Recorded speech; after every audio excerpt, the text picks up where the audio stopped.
Hey guys, welcome back to Andy's Dinosaur Reviews, and we have something quite interesting to take a look at today. It's a figure that I don't know how many people will actually be interested in, but it is a figure that I recently found at Dollar Tree. They have a new, it's actually a while that this has been happening, where Dollar Trees get an area that is like $5 instead of $1.25 or whatever it is now.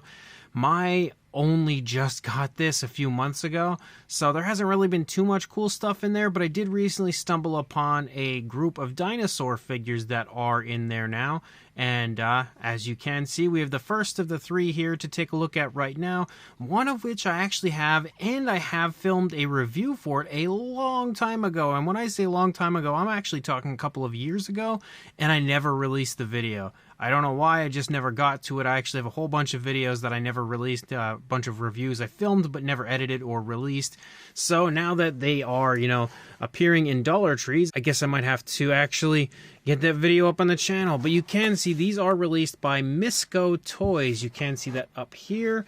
And as you can also see, the very first one that we have here is some very interesting form of a Pachycephalosaurus. Or at least that's what I would assume they were trying to make. It's a very, very interesting looking figure. It's obviously extremely exaggerated as far as the figure as a whole goes, but it's got a pretty unique look. It almost has a Chap Mei feel to it, but like old school Chap Mei. And I think that's one of the things that really drew me into this figure and made me want to grab this while I was there.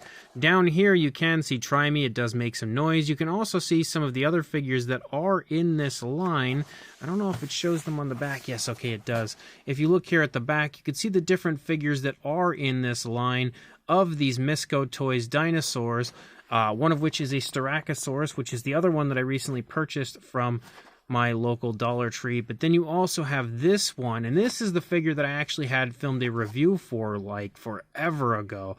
And I guess I'm going to have to finally edit that and get it up on the channel, though it's probably going to be a little confusing because at the time I didn't know you could buy them at Dollar Tree. I don't know what I was going on about in that video or where I was trying to send you guys to buy it, but I guess we'll have to see when I get around to editing it. And then of course we have this figure here, which is the one we are taking a look at today. Interestingly enough, the one here on the back actually has a really, really dark color, almost like a black, but the one that we have here is more, it's still a dark gray, but a lot lighter than the one that we have on the back. Regardless, I'm pretty interested in checking this out, so let's pop it out of the box, and we're going to go ahead and jump straight to a closer look at it from there. So starting up here at the head sculpt, again you can very clearly see that there was not even a remote attempt at any form of scientific accuracy. So I don't even know for sure if what they were going for was a Pachycephalosaurus, but that's kind of what it looks like to me. Some species like that. But you can see one thing we are going to find is a very exaggerated dinosaur toy. And that's not necessarily a bad thing. I can always appreciate something like that. So when you move up here into the face, you can first of all see that we've got some decent looking scale detail. And another thing that kind of reminds me of Chap Mei is how there is quite a bit of variation to the scale detail, and it's also quite vibrant and very impressive when it comes to the amount of fine detail added. One thing I think Chap Mei doesn't get enough appreciation for, or at least I should say maybe old school Chap Mei, is just the sheer amount of impressive fine detail included in their figures. You can see that we've got nostrils here. They are absolutely gigantic. I don't know what this dinosaur is trying to smell with nostrils that large, but I'd imagine everything. And then you can see as you move up here into the top of the head, you've got some, of course, like spikes and stuff leading out. They're sculpted nicely. They even have some cracks and crevices within them. And then you lead up, you can first of all see that the eye is a translucent red because there is this plastic that's been applied here to the domes that also leads down into the eyes. And again, it is a light and sound figure according to the box, so I'd imagine this is going to light up at some point, which is pretty interesting to do to a Pachycephalosaurus. We have more of those spikes leading off of the back of the head here, and again you have some more of those kind of cracks and crevices within them. It actually looks pretty decent as far as that goes. The mouth is slightly open. We do for some reason have some large predator-like looking teeth in here. I guess this is the carnivorous version of the Pachycephalosaurus.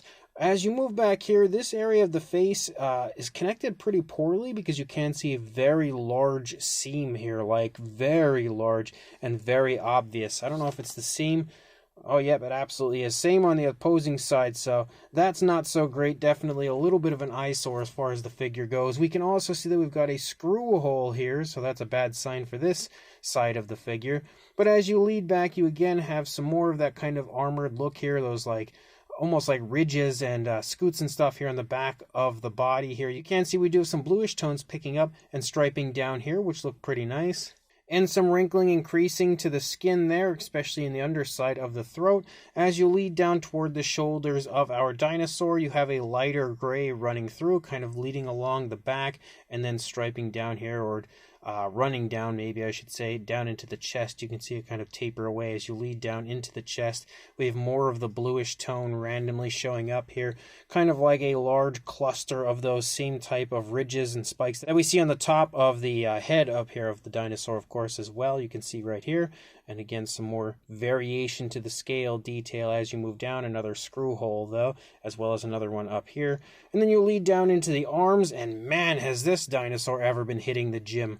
Those are the single most jacked arms I think I've ever seen on a dinosaur figure. Like, wow, is this thing ever a strong dinosaur? You can also see that we've got fingers out all over the place. I don't know what's going on with the hands. They look crazy. And almost look like a weapon I would expect to see the Creeper from Jeepers Creepers yielding and throwing at stuff. But you can see that the actual fine, well, you could if it would, there's actually glue or something hanging off right there. I don't know what that was. You can see that the fine detail of the nails, though, does actually look pretty decent. Again, some nice cracks and crevices to them. As you continue to lead down, you see we transition away again to that darker gray that we had seen earlier. Some nice muscle definition here in the thigh and calf. Maybe not quite as muscular as we see in the arms, but it is still there. You can see the knee, as well as a strong pile of scoots moving down the front of the leg, down into the feet. The fine detail and the scoots and everything looks extremely impressive, very vibrant, though the feet are definitely a lot larger than they probably needed to be.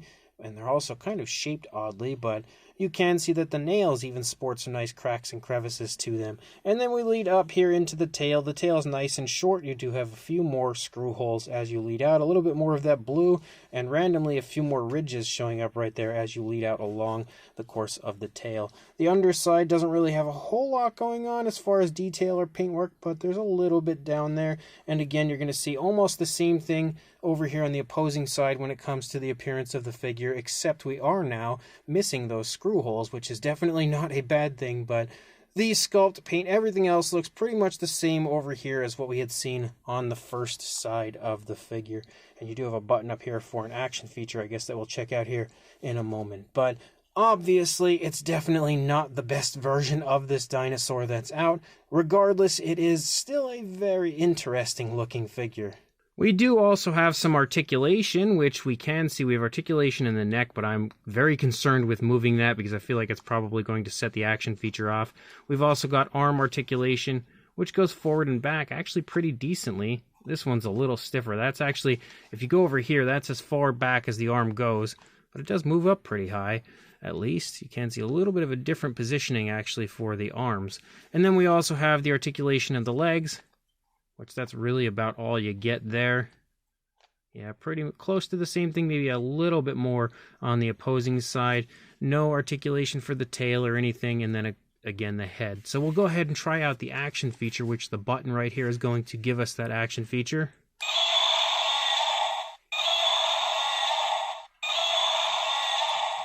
So as we can see, I did want to do it a few times before that noise stopped, so we don't have to hear the Godzilla roar again. I should have expected it to have a Godzilla roar. That's just usually the way it works. But we have a head-butting action feature for the dinosaur. I'm going to dim the lights just so we can check out the light-up feature. They're dimmed a little bit here, not perfect, but hopefully enough that it'll show this off.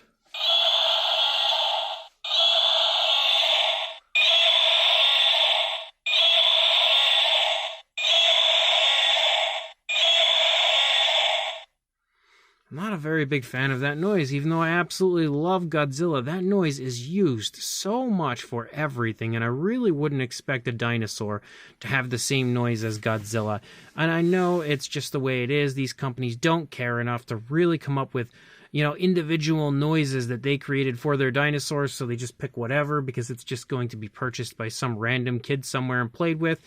Again, I understand it, but I'm so over the Godzilla noise in dinosaur figures at this point. I really just ask for just the slightest bit more creativity. Heck, even steal something from Jurassic Park and use that noise because so many other companies do that as well.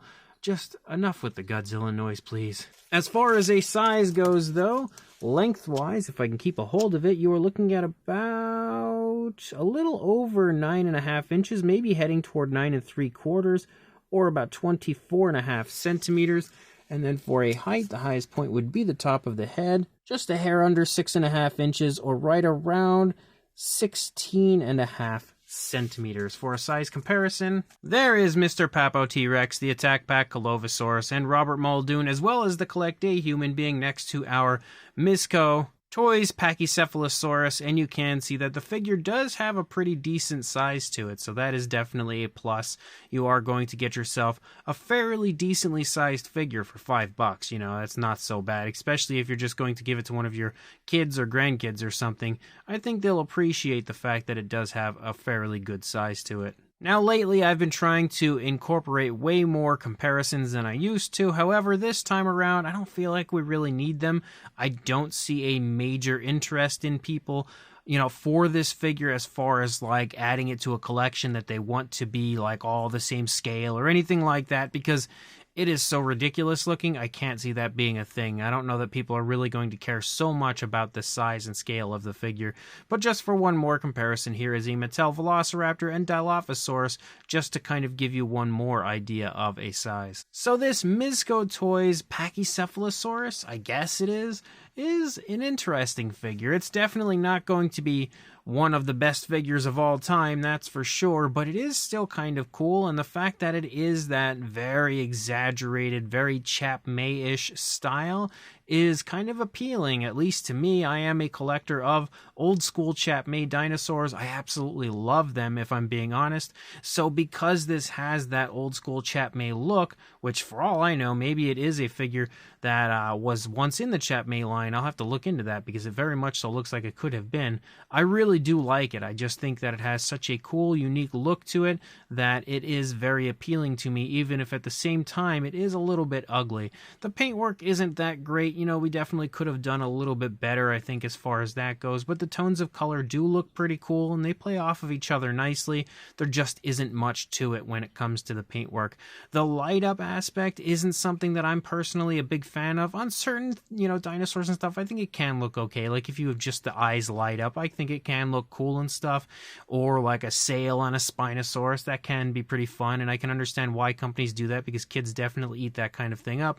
However, the dome skull and the spikes on the top of the head of a dinosaur like this, lighting up just seems very strange to me. I mean, I get they wanted to have it, you know, with a light up feature. I think they should have just stuck to the eyes and that's it. They really didn't need to light up the head itself. But again, that's just my opinion. Kids probably feel differently, and since this is aimed at children, I can understand yet again why they did that. The figure does have some articulation, but it's like your most standard and basic articulation. The arms work nicely, but the legs not so much, and the neck does have a pretty cool action feature to it and a fair amount of articulation. You know, it can move pretty well up and down because of the action feature, but it's really not super impressive or anything like that. So as a whole, it's an interesting figure. Again, not something that I'm going to say you absolutely need to run out and buy, but if you are interested, again, I found it at Dollar Tree, so check your local Dollar Tree. Hopefully you find it, and also like, comment, and subscribe, and I will see you in the next review. Thanks for watching.